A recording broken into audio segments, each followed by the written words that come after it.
जय शिवराय.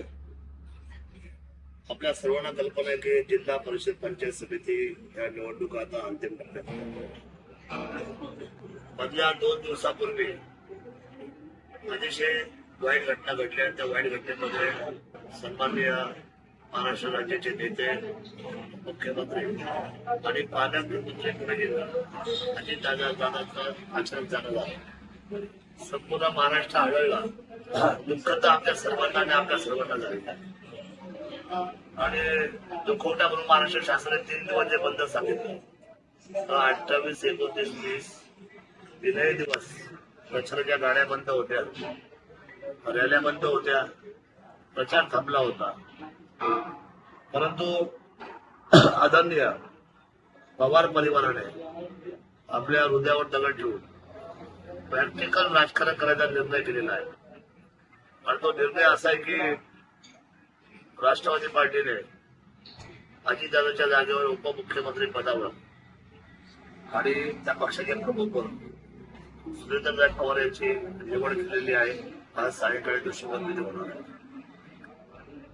आणि आता काही कार्यकर्ते दादांच्या नावाखाली इथे प्रचार करताना सांगतात की आर्थिक दुःख आणि खरं तर त्यांना भावपूर्ण श्रद्धांजली जर व्हायची असेल तर आमच्याच उमेदवारांना मत टाकून त्यांना निवडून टाकले, त्यांना भावपूर्ण श्रद्धांजली मिळेल. पण मी आपल्याला प्रॅक्टिकल सांगतो, जसा अजितदादाचा स्वभाव होता तसा थोडासा आमचा देखील स्वभाव आहे.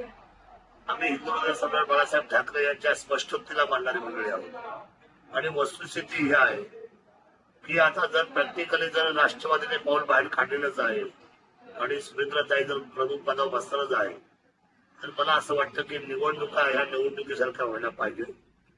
ही लोक जे काही समजा भावनिक आव्हान करतात त्यांना आमचं उत्तर असं राहणार की ज्या पद्धतीने लोकसभेने फॉर्म भरले गेले, जिल्हा परिषद गटामध्ये ज्या उमेदवारांनी आपल्या उमेदवारांना जाहीर केल्या, त्या उमेदवारांमध्ये ज्यांची क्षमता सर्वसामान्य जनतेचे डोळे पुसण्याची, त्यांच्या सुखदुःखात जाण्याची, विकास कामं करण्याची आहे, अशा उमेदवारांना डोळ्यासमोर ठेवून आपण 100% मतदान केलं पाहिजे.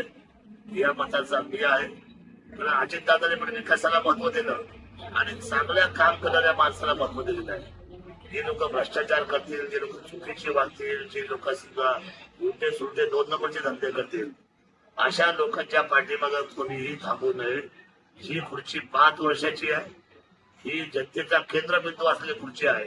त्यामुळे माझी हात जोडून विनंती आहे माझ्या तमाम मायबाप जनतेला की खऱ्या अर्थाने जर राजकारण या तालुक्यातलं, या जिल्ह्यातलं जर समजून घ्यायचं असेल तर आपण सर्वांनी या महत्वाच्या विकासाच्या खुर्चीला, त्या खुर्चीवर योग्य माणसाची निवडणूक करण्याची जबाबदारी आपल्या सर्वांची आहे. ती जबाबदारी ओळखून आपण मतदान कराल, अर्थात शिवधनुष्याला मतदान कराल अशी अपेक्षा व्यक्त करतो.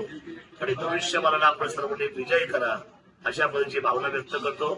जय शिवराय. धन्यवाद.